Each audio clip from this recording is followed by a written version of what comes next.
The phone went straight to voicemail. Again. "You've reached Michael. Please leave a message." I disconnected the call before the beep. That was the third time in 2 days. My thumb hovered over the redial button, my knuckles white. I stood in my kitchen, the silence of the house pressing in on me. The roses outside the window needed pruning, but I couldn't seem to move. Michael always answered my calls, even when he was busy at a construction site, even when his perfect new wife, Sarah, rolled her eyes in the background. He always picked up for his mom. My name is Barbara Wilson. I'm 67 years old. 3 months ago, I thought my biggest worry was whether to plant roses or lavender in my front garden. Now, a cold dread was settling in my bones. It was more than intuition. It was a physical ache. I'd been feeling it for weeks, a low thrum of wrongness that started right after the wedding. I hit redial. Voicemail. If you're watching this video, tell me where you're from or what time it is for you. I thought back to our last conversation. It wasn't a conversation. It was a script delivery. I'd called him 2 weeks ago on a Tuesday just to check in. "Hey, honey, just wondering if you two were still on for Sunday dinner? I was going to make your favorite pot roast." A pause. A long, sterile silence on the other end of the line. I heard a faint whisper. It sounded like Sarah. Then his voice came back, but it wasn't his. It was hollow, rehearsed. "Mom, hi. Look, Sarah and we've been talking." "Talking? About what? Is everything okay?" "Everything's fine. It's just, we're married now. We need to establish better boundaries." The word hit me like a slap. "Boundaries? Michael, it's Sunday dinner. It's not a boundary, it's a meal. It's a tradition, Mom. And we're trying to build our own family traditions. Sarah thinks it's important that we establish ourselves as a new unit." I heard another whisper. He was definitely being fed the lines. "Michael, are you okay? You sound—" "I'm fine, Mom. We're fine. We just need some space. I'll call you when things settle down, okay? I have to go. Bye." He hung up before I could say, "I love you." That's what she called it. Boundaries. I called it isolation. She'd been cutting me out of his life, piece by piece, ever since that whirlwind April wedding. I picked up my phone again. My hands were trembling. If he wasn't answering his cell, I'd try his work. I dialed the number for Wilson Construction. The receptionist's cheerful voice was a shock. "Wilson Construction, this is Jenny. How can I help you?" "Hi, Jenny. This is Barbara Wilson, Michael's mother.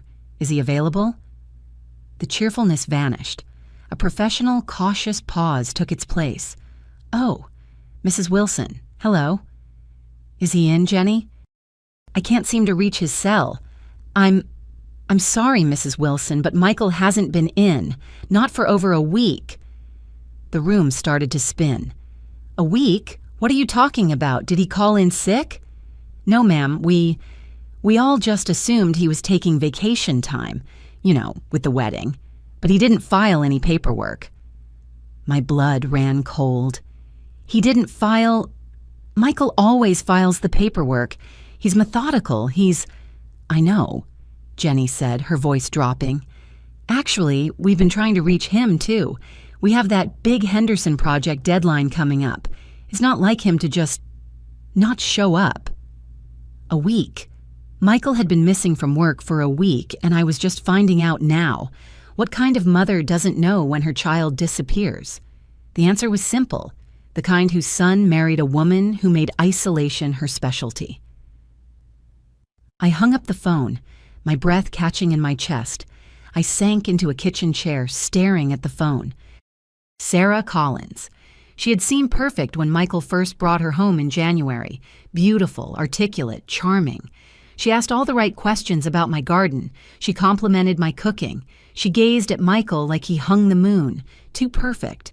I remembered Michael's birthday party in March. I'd introduced her to my neighbor, Dorothy. Dorothy, who had been a combat nurse and had seen everything, took one look at Sarah and pulled me aside later. We were in the kitchen, washing plates. Sarah was in the living room, holding court, making Michael's friends laugh. "That girl's performing, Barbara," Dorothy whispered, her hands deep in the soapy water. What do you mean? She's lovely, and Michael is so happy. No, she's performing. She's not living. Watch her eyes. She's calculating. She's measuring everyone in that room. I'd dismissed it. I'd wanted Michael to be happy, and he was completely smitten. When they announced their engagement after just 2 months of dating, I'd bitten my tongue. When Sarah insisted on a small, intimate wedding with just immediate family, which meant me and no one on her side, I'd smiled and agreed. The wedding photo on my mantelpiece showed a radiant bride and a grinning groom. But I remembered the ceremony. I remembered how Sarah's eyes had scanned the small room, ticking off a checklist, planning the next move. Now, sitting in my empty house with unanswered calls and a growing, sickening dread, I realized Dorothy had been right. Sarah had been performing. The question was, what was the final act? The call came at 6:47 a.m. on a Tuesday. The ringtone jolted me from the first decent sleep I'd had in days, a fitful doze in my armchair. Sarah Collins. Her name lit up the screen. My heart hammered against my ribs. I snatched the phone. "Sarah, thank God. I've been trying to reach you both for days. Where is Michael?" "Is he okay?" Silence. A long, cold, empty chasm of silence stretched between us. I could hear her breathing. It was calm, even. "Barbara," she said finally. Her voice was flat, emotionless. No tears, no break, just cold efficiency. "It's Sarah. I know who it is. Where's my son?" "Michael's dead, Barbara." The words hit me like physical blows. They didn't make sense. "What?" "No, that's not funny, Sarah. Put him on the phone." "He's dead. Car accident on Highway 50. It was 3 days ago." The phone slipped from my hand. It clattered onto the kitchen floor. Dead. My Michael. My son. Dead. No, no. I scrambled to pick up the phone, my vision blurring, my hands shaking so hard I could barely hold it. "Sarah? Sarah, are you there?" "I'm here." "Oh, God, I'm so sorry. Oh, Michael, when is the funeral? I need to book a flight to Nevada immediately. I need to—" "The funeral was yesterday." Her voice cut through my panic like a shard of ice. "What?" "The funeral was yesterday," she repeated, as if explaining the weather. "Close family only. It was what Michael wanted." Yesterday. The funeral was yesterday, and she was just telling me now. My son was buried. My son was put in the ground, and I wasn't there. "What do you mean, close family?" "Sarah, I am his mother." The words came out as a scream. "Barbara, I understand you're upset." Her voice was still perfectly level, a customer service representative dealing with a difficult client.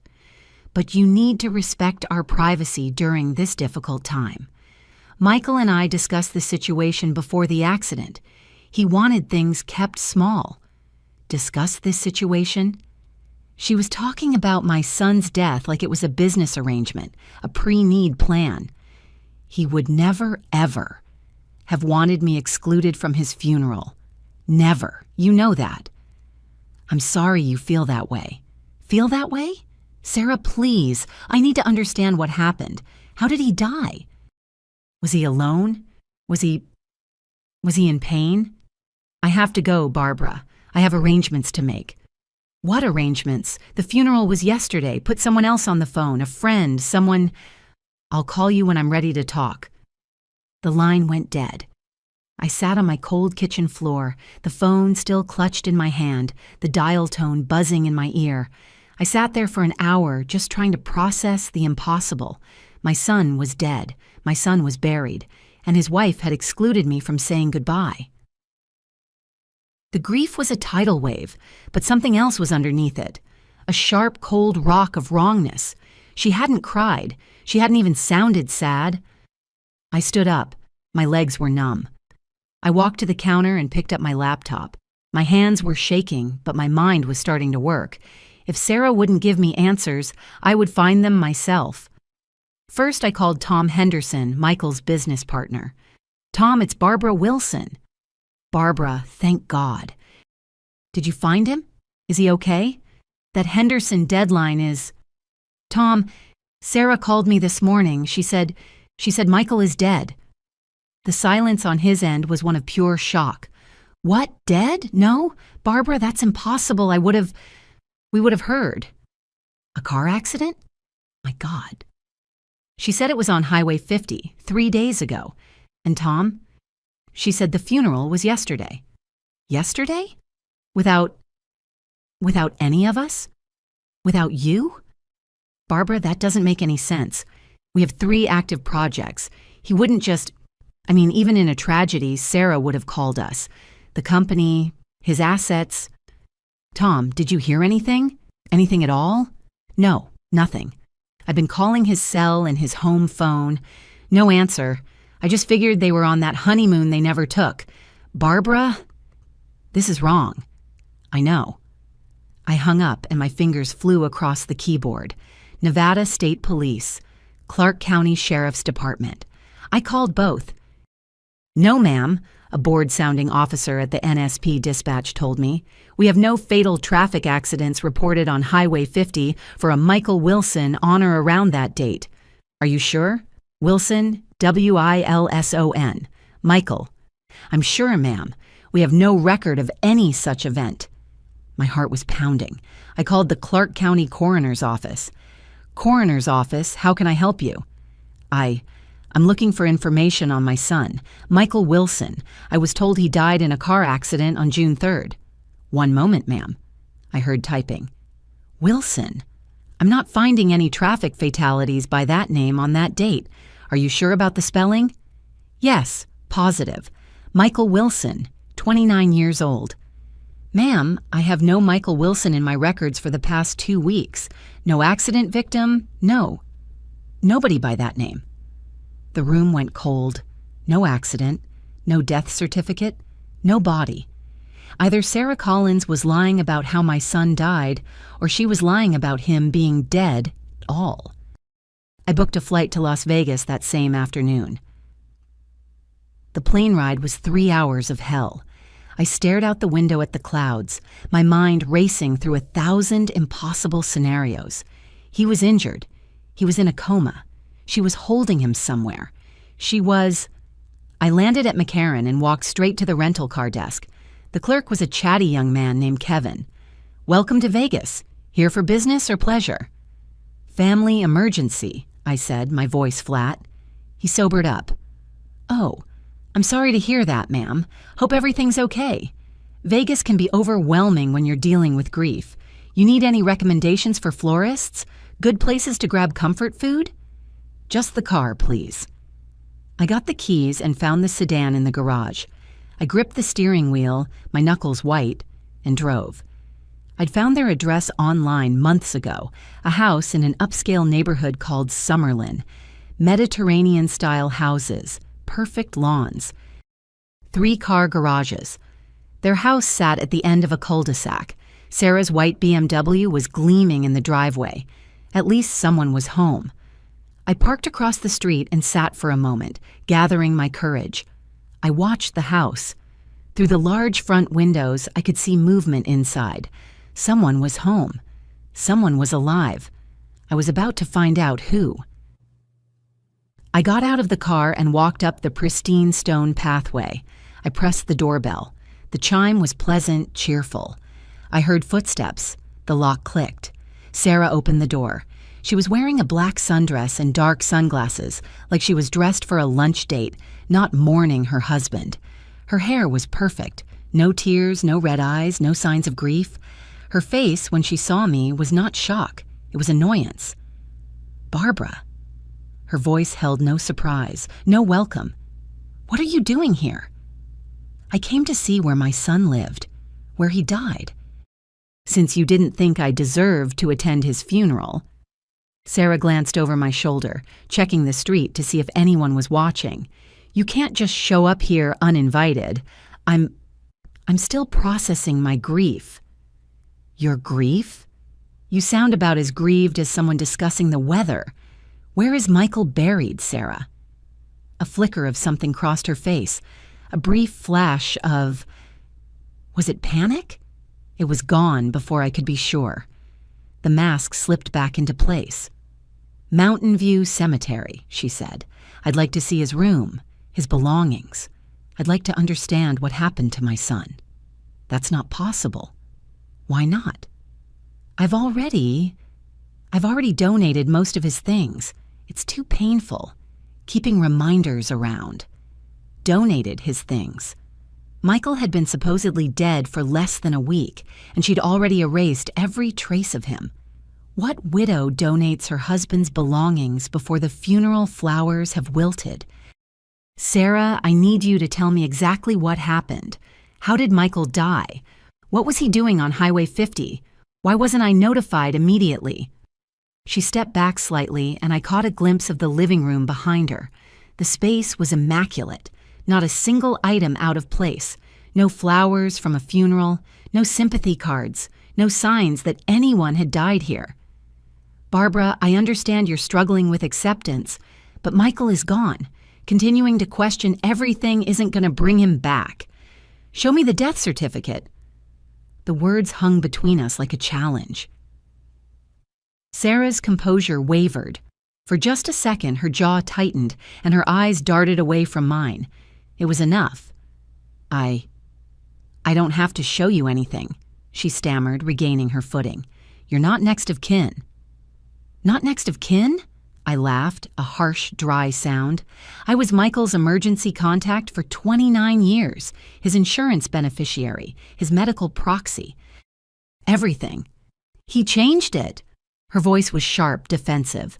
When? When did Michael change his emergency contacts, Sarah? After we got married, she snapped. It's what married couples do. They put each other first.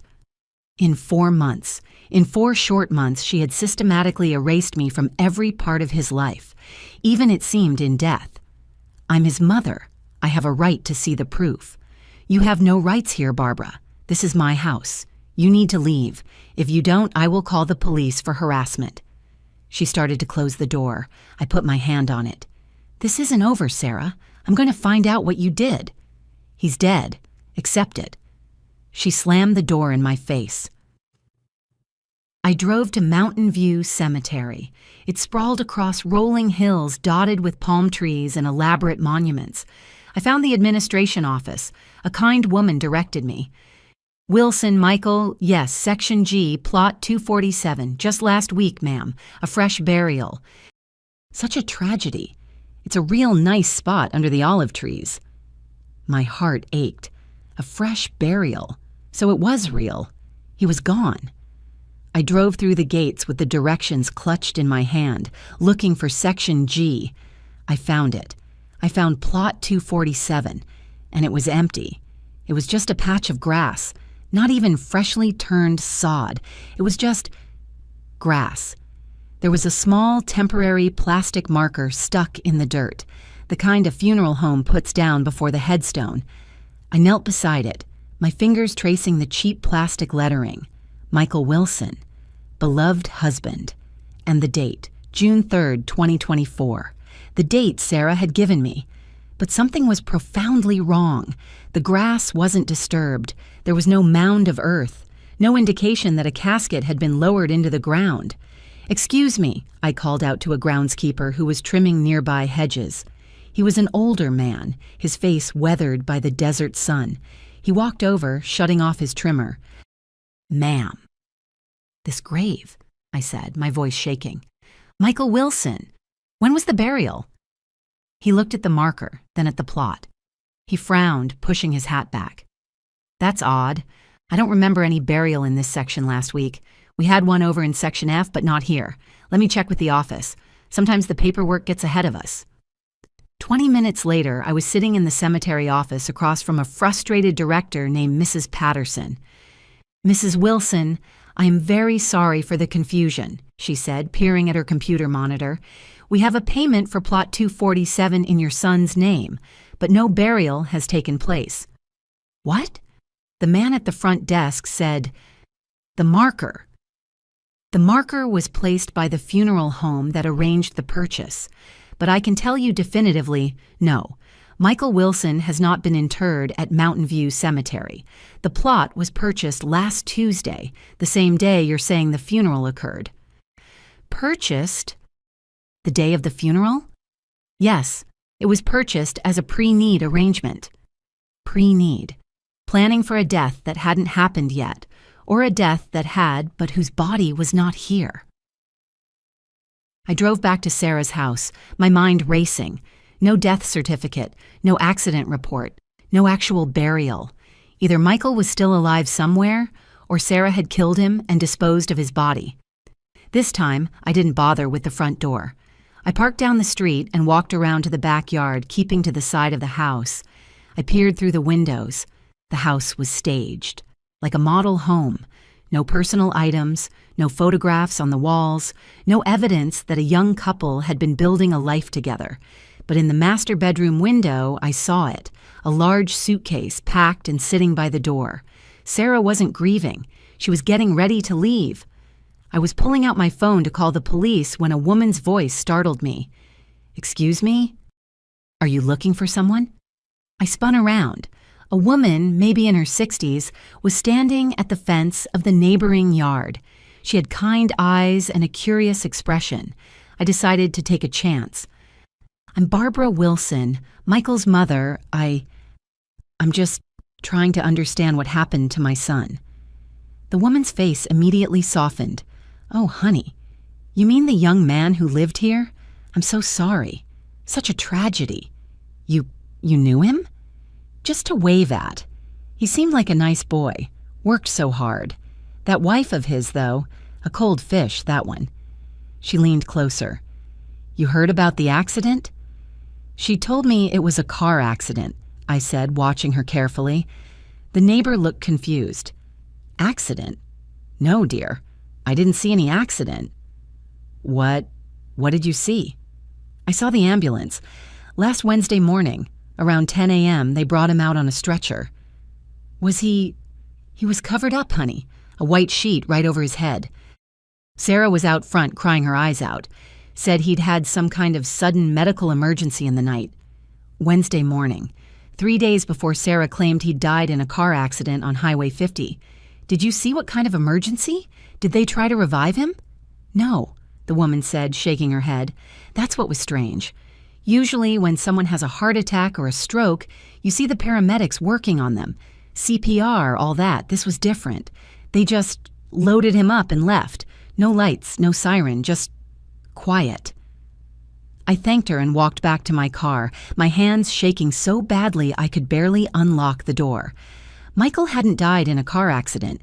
He'd died at home, and Sarah had waited days to report it. Days to get her story straight. Days to purchase an empty cemetery plot. Days to plan her next move. I sat in my rental car down the street from the house, watching.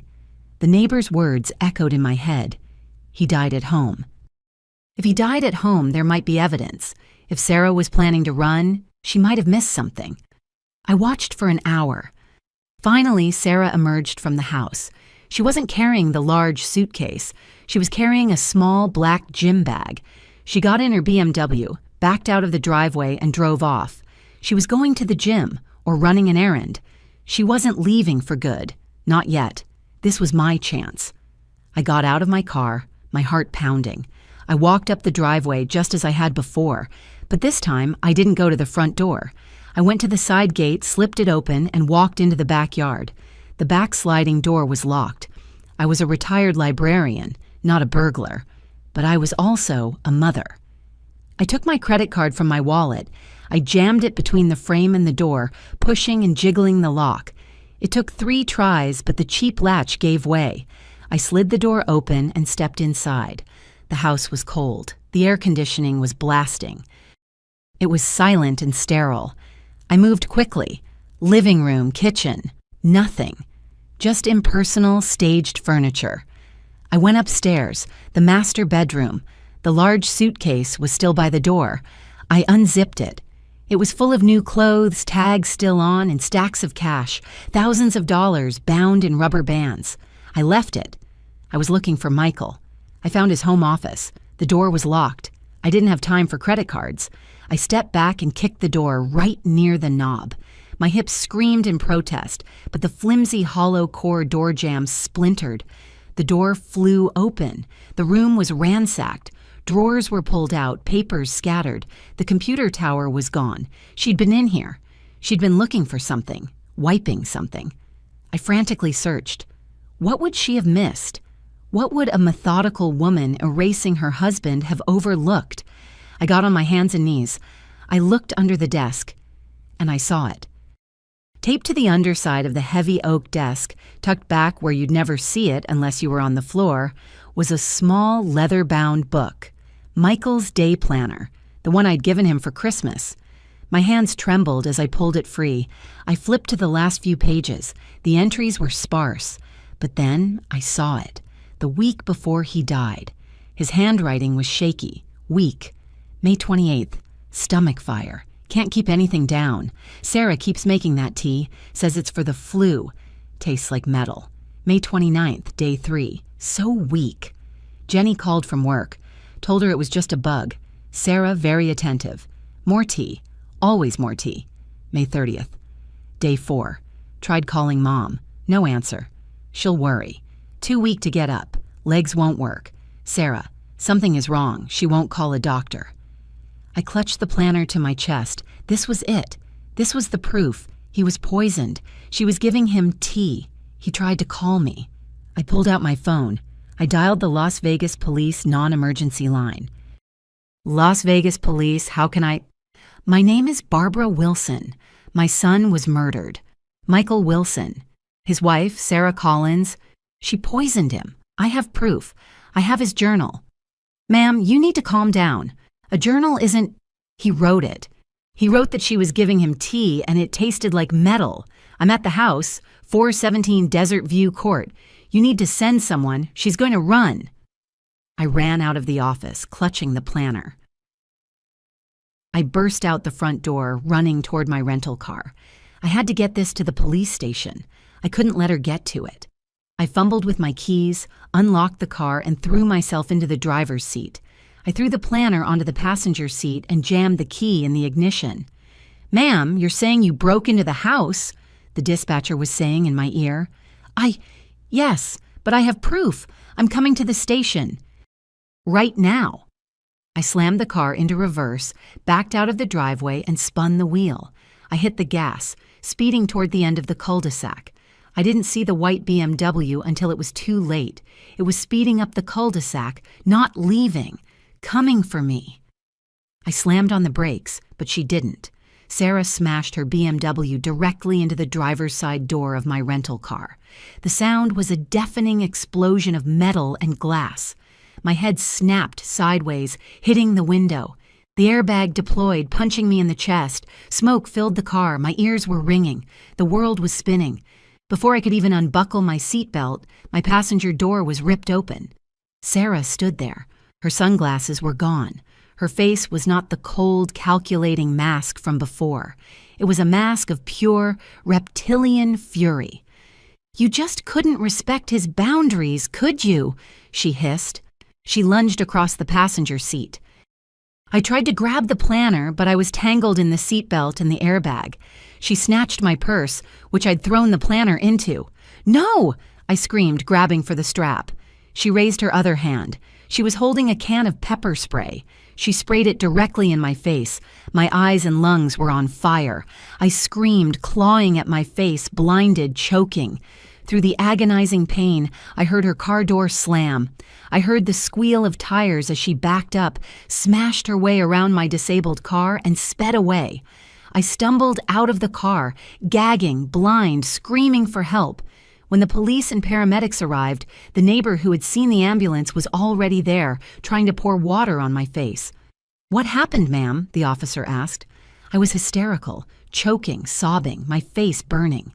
She hit me. Sarah Collins. She stole my purse, my son's journal. It was in there. She poisoned him. She murdered him, and she stole the proof. The officer looked at the other cop. He looked at the neighbor. He looked at the splintered door jamb of the house I'd just admitted to breaking into. I sounded exactly like what they thought I was, a grieving, hysterical mother who had lost her mind. I had lost everything, the proof, my credibility, everything. I spent 3 hours at the police station. They took my statement. Detective Rodriguez, a man with tired eyes and zero patience, listened to my story. Mrs. Wilson, let me get this straight. You believe your daughter-in-law, Mrs. Collins, murdered your son. You broke into her home. You found a journal. And then she conveniently T-boned your car in a cul-de-sac and stole this journal, which is the only proof you have? Yes, and she pepper-sprayed me. Look at my face. We have a bolo out for her vehicle based on a hit and run, but your accusations are extreme. I am telling you the truth. She's getting away. We have an officer at her house. She's not there. We'll find her. But ma'am, you can't go around breaking into people's homes. You're lucky she's not pressing charges. I left the station, bruised, defeated, and furious. They didn't believe me. I had no proof. There was only one thing left to do. I took a cab back to my rental car, which was being towed. I got another one. This time, I didn't go back to the house. I went to the secure space storage facility on the outskirts of town. The neighbor had seen her leave with a gym bag. The police hadn't seen her leave with the big suitcase. I parked across the street and waited. I didn't know what else to do. At 4 p.m., a taxi pulled up to the gate. Sarah got out. She was wearing a different outfit, a baseball cap and sunglasses. She looked around, then used a key card to enter the facility. She went straight to a unit, 247, the same number as Michael's empty cemetery plot. That could not be a coincidence. I waited. 30 minutes later, she emerged, empty-handed. The taxi was gone. Her BMW was parked inside the facility. She got in it and drove out. My heart was pounding. I followed her. I followed her at a distance, my nerves shot. She drove to a bank. She was inside for 30 minutes. Then she drove straight to McCarran International Airport, Terminal 1. She was running. I followed her inside, keeping my distance. She checked in at the United Airlines counter. She had the large suitcase with her, the one from the bedroom. When she headed toward security, I ran to the ticket agent. "Excuse me, that woman who just checked in the baseball cap. I think she dropped her wallet." I gestured vaguely. "Oh, let me see," the agent said, typing. "She's on flight 847 to Portland, Oregon, departing at 4:15 p.m., gate D12. Portland, my city, my hometown. She was running to my home. I bought a ticket on the same flight. It was financial suicide, but I didn't care. As I waited at the gate, I called Detective Rodriguez. "Detective, it's Barbara Wilson. I found her. She's at the airport flying to Portland." "Mrs. Wilson, I told you." "Just listen. She has a storage unit, secure space on the bypass. Unit 247, the same number as my son's empty grave plot. You have to check it. I'm telling you, she killed him, and she's getting away right now." I could hear the skepticism in his voice, but the detail about the unit number must have triggered something. "Unit 247, he said, his voice changing. "Okay, Mrs. Wilson, I'll look into it. Where are you?" "I'm getting on the plane. I'm following her." I boarded the plane. I kept my head down. I scanned every seat. Sarah Collins was not on the flight. I sat in my seat, my blood running cold. I'd watched her go through security, but she'd never gotten on the plane. It was a decoy. I was flying to Portland, defeated, while she was disappearing in Las Vegas. I landed in Portland at 11 p.m., exhausted. I got to my empty house, the silence a heavy blanket. I had failed. My phone rang. It was a Nevada number. Detective Rodriguez. "Mrs. Wilson, we got that warrant for the storage unit." His voice was grim, changed. What did you find?" "You need to get back to Las Vegas, immediately. Just get back here, tonight." The next flight to Vegas wasn't until 6 a.m. I spent 5 hours pacing my empty house, imagining every horrible possibility. They found Michael. They found his body in that storage unit. By the time I landed in Nevada, I was numb. Detective Rodriguez met me at the police station. His expression was grim. He looked like a man who hadn't slept. "Mrs. Wilson," he said, leading me down a hallway, "I owe you an apology." He led me into a conference room. A long table was covered in evidence boxes. "What is this?" "This is Unit 247. I saw Michael's watch, his wallet, his college ring. I sank into a chair. These are Michael's belongings. Yes, she cleaned out the house, but she kept trophies, Rodriguez said. But that's not the most concerning discovery. Look at this. He slid a manila folder across the table. I opened it. Marriage certificates, death certificates, life insurance policies, all in different names, different men, all in their 40s and 50s, all wealthy, but all with the same woman listed as the surviving spouse. Sarah Collins, Sarah Fletcher, Sarah Kim, Sarah Morrison. We've identified at least 4 previous marriages in the past 8 years, Rodriguez said, his voice low. 3 of the husbands died under suspicious circumstances, heart attacks, strokes, all within 6 months of the wedding, all cremated immediately. My God, 4 marriages, 3 dead husbands. The 4th husband, a James Fletcher, survived. Apparently he got suspicious and left. He's in protective custody in Oregon. We're talking to him now. My son was supposed to be number 4. Detective, I whispered, my voice breaking. Where is Michael? Is he alive? Rodriguez's expression softened. He sat down across from me. Mrs. Wilson, Barbara. We found Michael's body this morning. An anonymous tip came in after we released her name to the press. An anonymous? She must have hired someone to dispose of the body. They got scared and called it in. He was buried in the desert about 20 miles outside Henderson. I closed my eyes. The tears I hadn't been able to shed finally came. How? I choked out. How did he die? The ambulance, the neighbor. Poisoning, Rodriguez said. Ricin, specifically. It's a toxin derived from castor beans. Very difficult to detect. It mimics natural causes, flu-like symptoms, stomach pain, gradual organ failure. The journal, stomach fire, tastes like metal. She was poisoning him for weeks, I whispered. Based on the medical evidence and the neighbor's testimony, yes, probably several weeks. Ricin poisoning is slow, gradual. The victim gets sicker and sicker. By the time the ambulance was called, he was already gone. The phone calls that came less frequently, the missed dinners, his hollow voice. He hadn't been pulling away from me. He'd been dying, too sick to understand what was happening to him. We have an APB out on Sarah Collins, Rodriguez continued. Real name, Margaret Winters. She's done this before and she's very, very good at disappearing. But Mrs. Wilson, without your persistence, without you breaking into that house, without you finding that storage unit, we never would have discovered this pattern. You saved other potential victims, but I hadn't saved Michael. Detective, I said, wiping my eyes. His phone.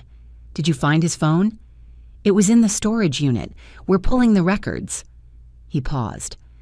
There's something you should know. He tried to call you. Several times in the days before he died. We found the call logs. Michael had tried to call me in his final days when he was suffering and afraid. He'd reached out to his mother, but I hadn't been there to answer. As I sat in that conference room, surrounded by the evidence of my son's murder, I made a promise to Michael's memory. Margaret Winters might have escaped for now, but I would make sure she never, ever killed another person's child. The hunt was just beginning. 2 weeks later, I was back in Portland. Michael's real funeral was quiet. Just me, Dorothy, and a few of his friends from college. I buried him in Portland where he belonged. Rodriguez called me. Barbara, the survivor, James Fletcher. He's in Oregon, not far from you. He's agreed to talk to you. He's difficult, but he might be able to help. Rodriguez arranged a meeting at a secure, undisclosed location, a diner off a highway 30 miles outside the city. I walked in. The place was empty except for a man in a corner booth staring into a coffee cup. He was thin, jumpy, and looked 10 years older than his photos. I sat down across from him. Mr. Fletcher, I'm Barbara Wilson. His eyes snapped up to mine. They were filled with a burning, paranoid anger. "So you're the new one," he hissed. "The new mother. You let her in, didn't you?" What? "You saw how perfect she was. You saw the performance, and you let her take him, just like his father, just like my family. You all just let her." I recoiled. This wasn't an ally. This was an accuser. "Mr. Fletcher, I didn't—" "She told me she was an orphan," he said, his fingers drumming on the table. "She told me I was her whole world, and I believed her. For 5 months, I believed her. Then I started getting sick. The doctors, they said it was stress. They said it was a stomach bug." His story was identical to Michael's. "How did you get away?" "I found the pills, not tea, for me. She was grinding them into my food. I saw the powder on the counter. I confronted her. She laughed. She told me I was crazy. That night, she tried to suffocate me with a pillow." I gasped. "I fought her off. I ran. I left everything. The house, the money, my life. I just ran. I've been running for 2 years. She's a monster. She's smart," he corrected me, his eyes dark. "And she won't stop. And now, she'll come for you." "Why would she come for me? She's long gone." James Fletcher gave a bitter laugh. "You're a loose end. You're the one who found the storage unit. You're the one who put her face on the news. She hates loose ends. She's not gone, Barbara. She's hunting." I left the diner feeling colder than when I'd arrived. I didn't trust him. He was broken, unstable, but his words terrified me. 3 weeks after Michael's funeral, I was trying to find a new normal. It was impossible. I sat in a coffee shop in downtown Portland, laptop open, scrolling through financial articles. I was researching her, Margaret Winters, trying to find a pattern, a mistake. My phone rang, an unknown number. I answered. "Hello?" "I see her." The voice was a panicked hiss. "James? James Fletcher?" "Pioneer Courthouse Square. She's in line at the food trucks. She changed her hair. It's auburn. But it's her. I know her walk. I know the way she tilts her head." My blood turned to ice. "Where are you?" "I've been watching you, Barbara. I told you she'd come. I've been waiting. I knew she'd come for you. She's here." He wasn't just paranoid. He was right. I looked out the coffee shop window. Across the square, by a row of food trucks, I saw her. Auburn hair, glasses, but it was her. The same calculating tilt of the head as she ordered. My hands started shaking. I fumbled for my phone. "Detective Rodriguez," I said as soon as he answered. "It's Barbara Wilson. I found her." "Margaret Winters is in Portland, Pioneer Square, right now." "Mrs. Wilson, are you absolutely certain? We've had dozens of false sightings." "I am certain, and James Fletcher is here. He saw her too. It's her." "Don't approach her. Don't let her see you. I'm contacting Portland PD immediately. Stay on the line." But as I watched through the window, Margaret was already moving. She got her food and walked quickly through the square, checking over her shoulder every few steps. She was paranoid. She was a professional. "She's moving," I said into the phone. "She's walking north on Broadway. Barbara, do not follow her. She's getting away." I threw $5 on the table and ran out of the coffee shop, keeping my phone line open, staying half a block behind her. "She's walking fast," I whispered to Rodriguez, who was relaying to Portland PD. "She knows this city."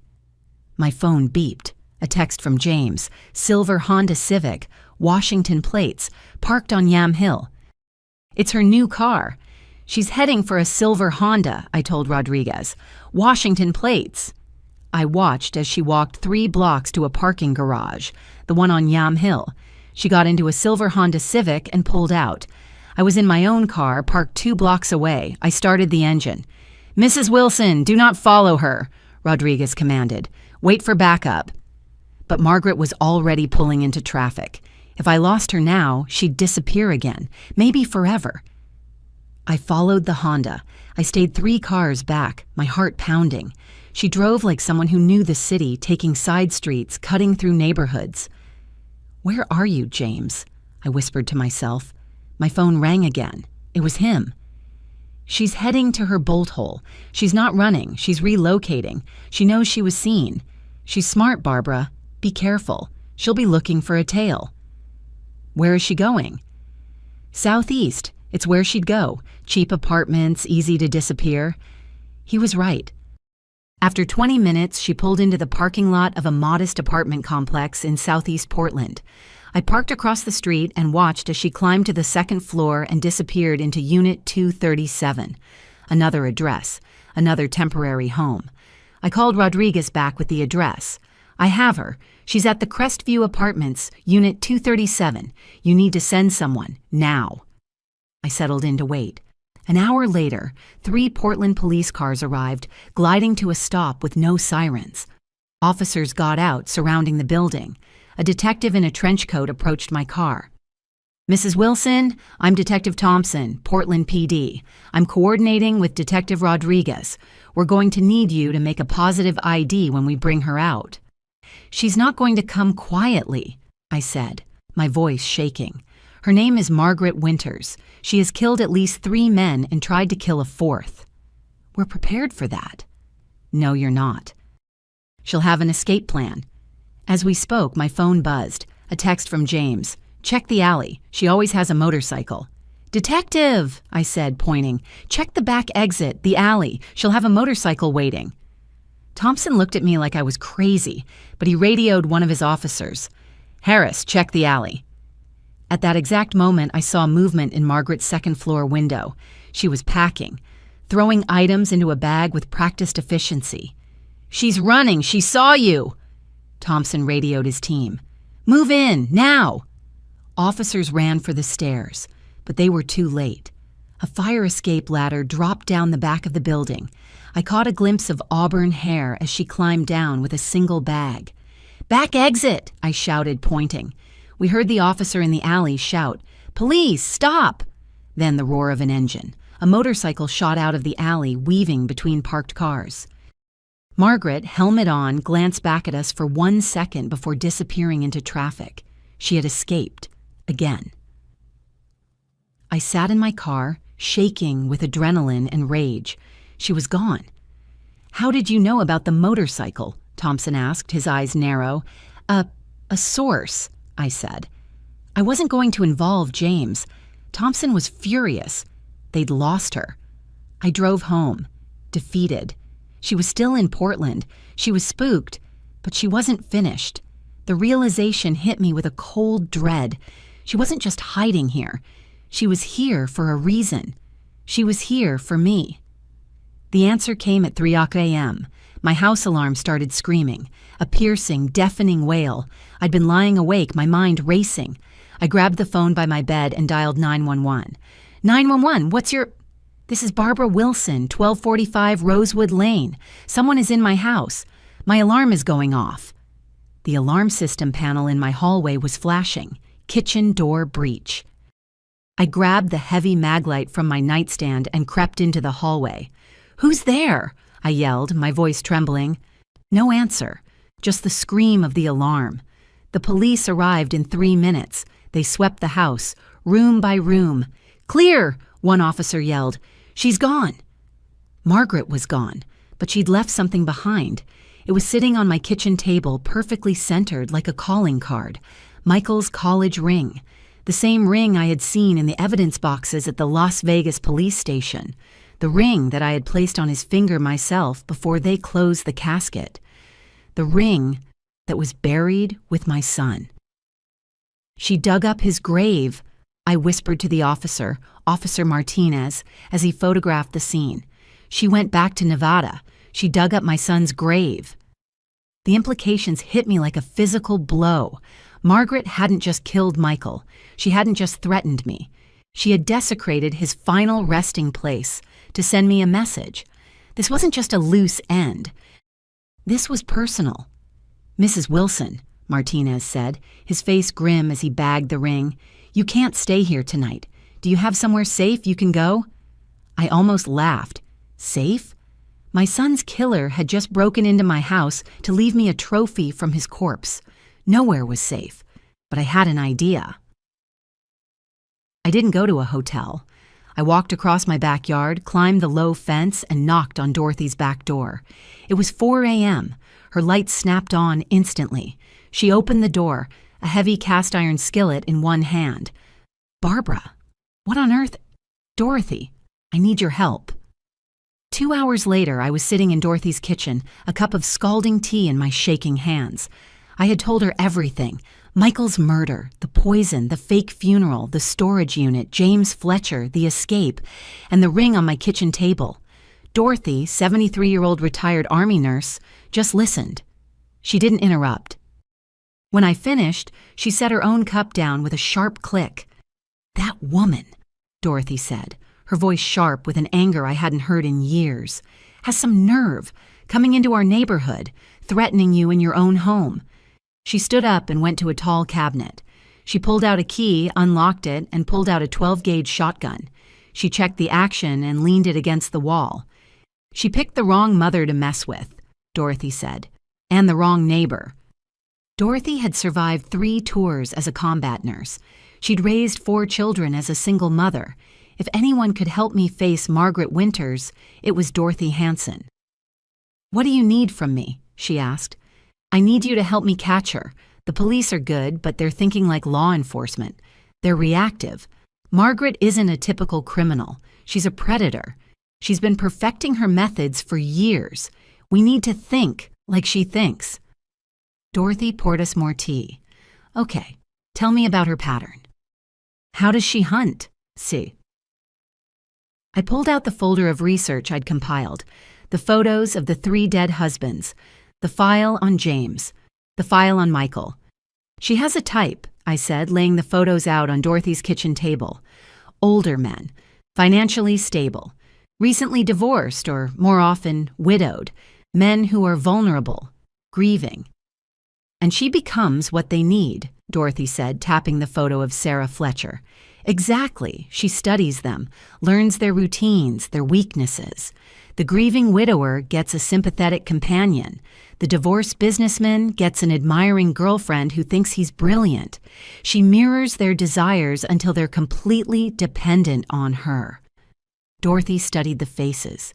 These men all look similar. Same age range, same social class. She's here for a reason. She's not just here to scare you, Barbara. She's hunting. That's what I've been thinking. She's here for another victim. Someone in this city. We spent the next hour on Dorothy's computer, scanning local obituaries, divorce records, and social media. "Portland is a big city," Dorothy muttered. "But her profile is specific," I said. "We need a man, 50s or 60s, recently lost his wife and has money." "What about him?" Dorothy said, pointing to a newspaper article on the screen.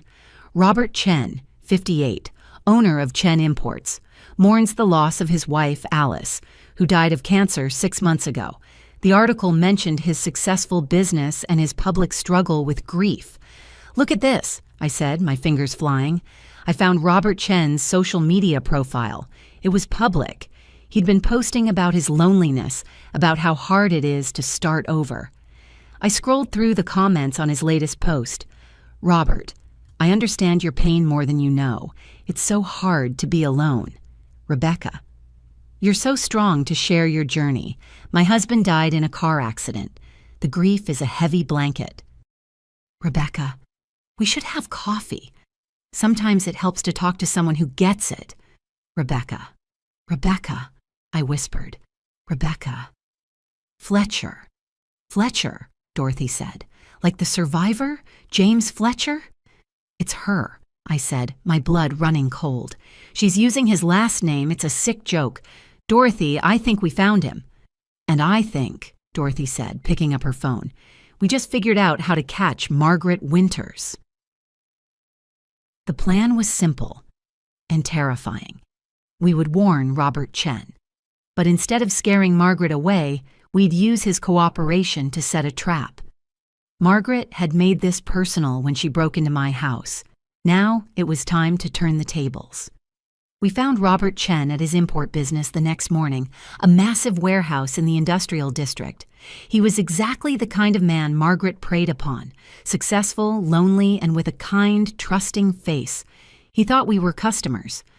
Mr. Chen, I said, I'm Barbara Wilson. This is my neighbor, Dorothy Hanson. We need to talk to you about a woman you've met. Her name is Rebecca Fletcher. His face lit up. Rebecca? Oh, she's wonderful, a godsend. Do you know her? Mr. Chen, I said, what I'm about to tell you is going to be very difficult to believe. I showed him the photographs. I told him about Michael. I told him about the 3 dead husbands. I told him her real name. His face went pale. You're telling me that Rebecca is a murderer? That's impossible. She's been helping me through the worst time of my life. How long have you known her? Dorothy asked, her voice gentle but firm. 6 weeks. We met at a grief support group. She lost her husband in a car accident. We understood each other's pain. Classic Margaret. Always the perfect victim herself. Has she moved into your house yet? I asked. Robert shifted uncomfortably. She's been staying over a few nights a week. Her apartment has problems with the plumbing. A fake apartment, I said. Has she suggested marriage? Talked about combining your lives, your finances? Well, yes, he said, his voice small. But that's natural when 2 people care about each other. Dorothy leaned forward. Mr. Chen, this woman has killed at least 3 husbands for their life insurance money. You are not falling in love. You are being set up for murder. The color drained from his face. He sat down heavily on a crate. My God, what do you want from me? We want you to help us catch her, I said. We want you to call Detective Thompson with the Portland PD. We want you to continue the relationship, but be careful. Don't eat or drink anything she gives you. Wear a wire. Help us gather the evidence to put her away for good. You want me to use myself as bait? This woman is a killer. Mr. Chen, Dorothy said, her old Army nurse voice cutting through his panic. If you don't help us stop her, she'll kill you anyway. At least this way, you have a chance. It took 3 hours. We called Detective Thompson, who came to the warehouse. He showed Robert the APB. He showed him the evidence from Las Vegas. Finally, Robert Chen agreed. The next week was the longest of my life. Detective Thompson provided the recording equipment. Robert's house was quietly outfitted with microphones and pinhole cameras. Dorothy, with her medical background, briefed the police paramedic team on ricin and other potential poisons. I sat in the surveillance van parked down the street next to Thompson. Dorothy was with me. We listened to everything. Robert played his part perfectly. He was a natural. Rebecca, we heard him say over dinner. He was only drinking bottled water he'd opened himself. I've been thinking. Life is so short. What Alice and your husband, what it taught me is that we can't wait. I want to update my will. I want to include you. We heard Margaret's sharp intake of breath. Oh, Robert, that's so fast. Is it? We've both lost so much. I feel like you've given my life new meaning. I want to start fresh. She's moving fast, Thompson observed, listening to their dinner conversation 2 nights later. Robert had suggested marriage. Usually, I said, she waits at least 3 months. Something's got her spooked, Dorothy added.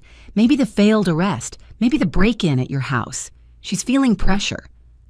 On Thursday evening, the pressure became clear. Robert had left his microphone on when he went to the bathroom. We heard Margaret, thinking she was alone, making a phone call. I need to move the timeline up, she said, her voice no longer the soft, grieving Rebecca. It was cold. Hard, Margaret. There's too much heat here. The mother is in town. I'll finish this job, get the new will signed, and disappear permanently. Finish this job, Thompson whispered, his hand on his radio. She's planning to kill him. We need to arrest her. Now. Wait, I said. She's too smart to have evidence lying around. If you arrest her now, she'll walk. We need her to actually attempt the murder. Mrs. Wilson, I can't let her poison Mr. Chen. We won't, Dorothy said, leaning into the microphone. We'll be ready. We need to catch her in the act, or she'll just disappear and find another victim in another city. Thompson hesitated, then nodded. Okay, we do it tonight. Chen's inviting her for a celebration dinner. We'll have the team in place. That night, Robert's house was a fortress. Undercover officers were in the woods behind the house. A paramedic team was in a utility van next to ours, and Dorothy was inside. She was posing as a private nurse Robert had hired for lingering grief anxiety. It was the perfect cover. She was there to monitor his food and to swap any poison plates. She had a bag with antidotes and activated charcoal. Margaret arrived at 7 p.m. She brought a bottle of expensive wine and a casserole she'd made specially for Robert. Through the surveillance feed, I watched her.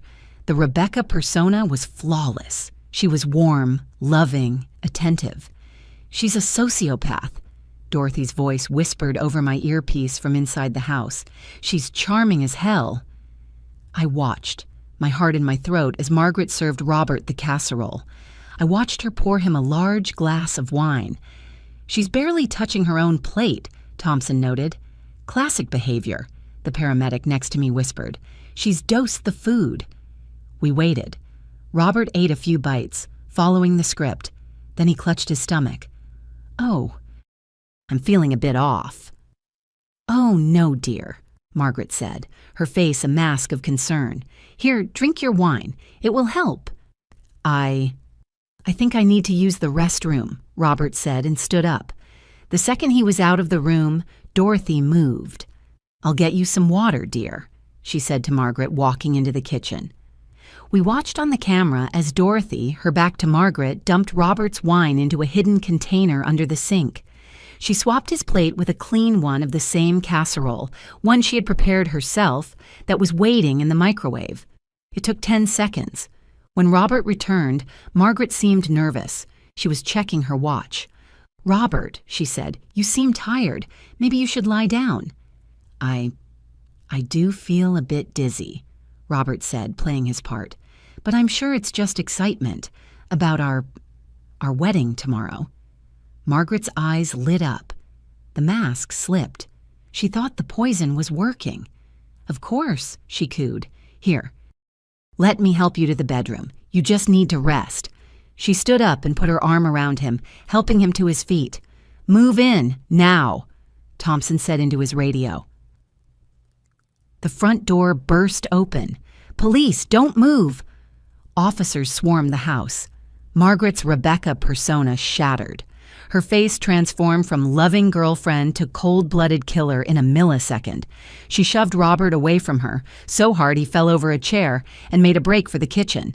You set me up, she snarled at Robert.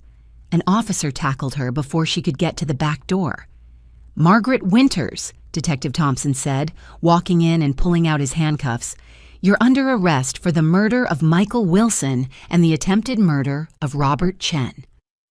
As they dragged her, fighting and screaming, out the front door, she caught sight of the surveillance van. She saw me. I stepped out of the van, my legs shaking, and stood on the lawn. Our eyes met. And for the first time, in her cold, dead, carefully controlled expression, I saw fear. The trial of Margaret Winters lasted 6 weeks. It revealed a pattern of murder that stretched back not 8 years, but 12. She'd been killing lonely men since she was 19, perfecting her methods, her performance. I attended every single day. I sat in the front row, directly behind the prosecution, where she couldn't avoid seeing me. I wanted her to know that Michael's mother was watching, that someone was there to speak for all the men she'd killed. The prosecution built their case methodically, DNA evidence from the storage unit, the financial records showing the pattern of quick marriages and large insurance payouts, the testimony from James Fletcher, the husband who'd survived. The evidence was overwhelming, but it was Robert Chen's testimony that sealed her fate. She told me she loved me, he said from the witness stand, his voice steady. She said we would grow old together, that she would take care of me, and all the while, she was planning my death. Margaret's defense tried to paint her as a victim. Childhood trauma, poor choices. The jury didn't buy it.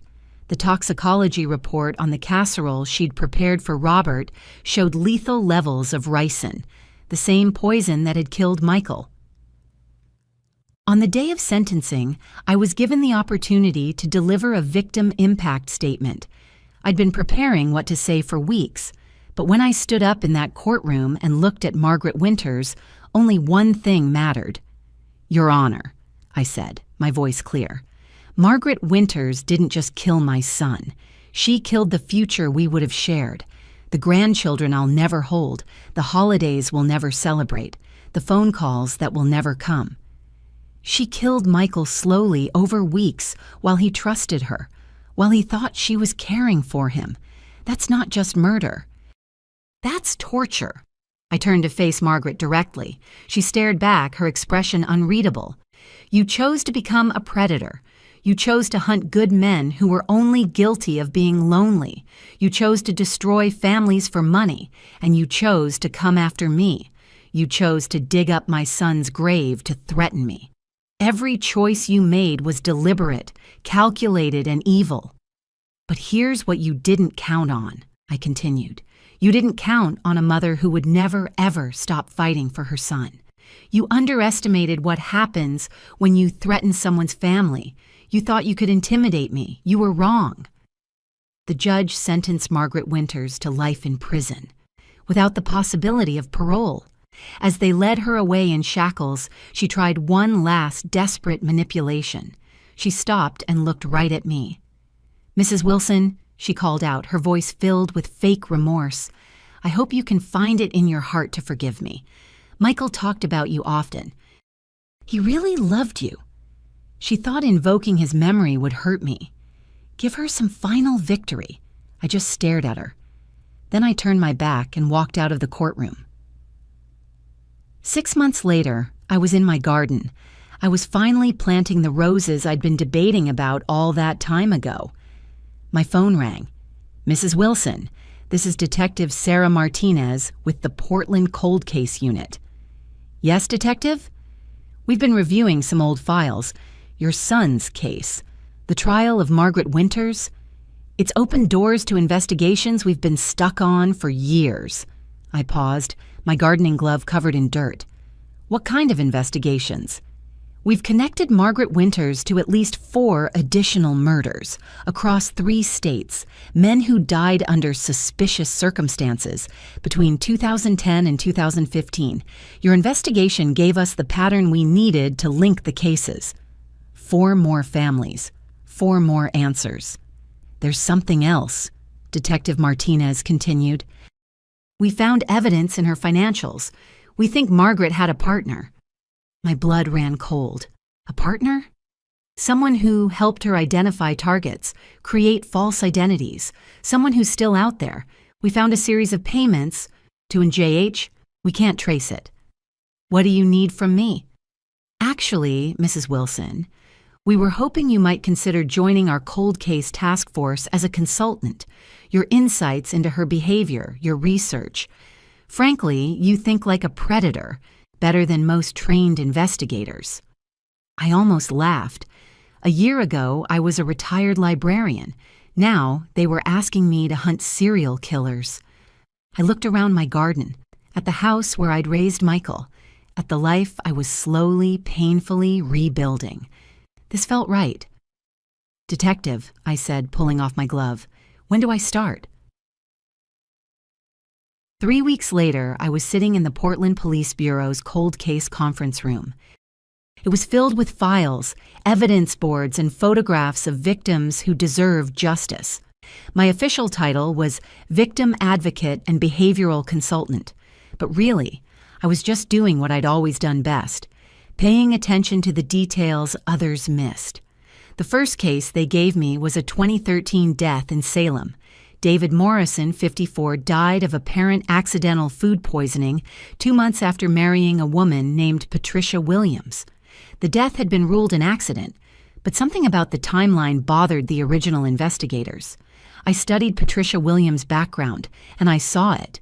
Grieving widower, whirlwind romance, quick marriage, suspicious death. It's her partner, I told the task force. The method is different. Margaret used poison because it was hard to detect. This one used food poisoning, salmonella, because it's even more common. But the pattern, the grooming, it's identical. We reopened David Morrison's case. We found trace evidence that the salmonella had been deliberately cultivated and concentrated. Patricia Williams had murdered her husband with contaminated food, and Patricia Williams was still alive, still hunting. We found her in Spokane, Washington. She was 6 weeks into a relationship with a recently divorced businessman named Frank Torres. This time, we moved fast. We didn't wait for a sting. We didn't wait for her to act. The second we had confirmation she was accessing his financials, we arrested her. Her name wasn't Patricia. It was Judith Hansen, J.H. When we searched her apartment, we found the evidence, a full lab for cultivating bacteria, and correspondence, letters from Margaret Winters, in prison. They were still planning, still hunting, even from behind bars. Frank Torres sent me a thank you card after the arrest. "You saved my life," he wrote. "I was completely fooled by her. Thank you for seeing what I couldn't see." Over the next year, our task force solved 8 cold cases. We prevented at least 3 murders. Margaret Winters had taken my son, but she'd also given me something unexpected, a purpose bigger than my own grief, a way to honor Michael's memory by protecting other families. On the first anniversary of Michael's death, I visited his grave. The new headstone was simple: Michael Wilson, beloved son. I placed a bouquet of roses from my garden on the grave. Margaret Winters would spend the rest of her life in a cage. Her partner Judith would join her, and I would keep hunting. For Michael.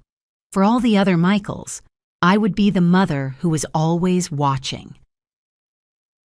If this story resonated with you, leave a like and consider subscribing. You can also drop any comment below, even just one word. Maybe tell me where you're watching from, or what time it is right now. Sometimes one word is enough to say you were here.